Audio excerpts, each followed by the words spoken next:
ఎంతోమందికి అర్థం కావడం లేదు. ఏమో చదివాము, ఏమో చేస్తున్నాము, ఎంతో పెద్ద స్థాయిలో ఉన్నామని చెప్పి ఎవరికి వారు మురిసిపోతున్నారే తప్ప వాళ్ళ కుటుంబాలు ఏమవుతున్నాయో ఎవ్వరికీ అర్థం కావడం లేదు. నాకు తెలిసిన ఒక పీఎంపీ డాక్టరు తన కుమార్తెను డాక్టర్ చదివించడం కోసం వేరే దేశం పంపితే ఇతర కులస్తుడిని ప్రేమించి పెళ్లి చేసుకుంది.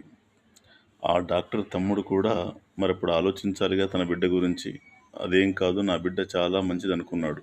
కానీ ఆ అమ్మాయి కూడా ఇంకొక అబ్బాయిని ప్రేమించి పెళ్లి చేసుకోవడానికి సిద్ధంగా ఉంది. తల్లి, తండ్రి, బిడ్డల మధ్యన ఇప్పుడు ఒక రకమైనటువంటి యుద్ధ వాతావరణం నెలకొన్నది. కాబట్టి మానవజాతి కులం చెడిపోవడం వల్ల చిన్నాభిన్నం అవుతుంది. అర్థం కావడం లేదు. మన కులాల్లో చాలా గొప్ప విషయం దాగి ఉంది.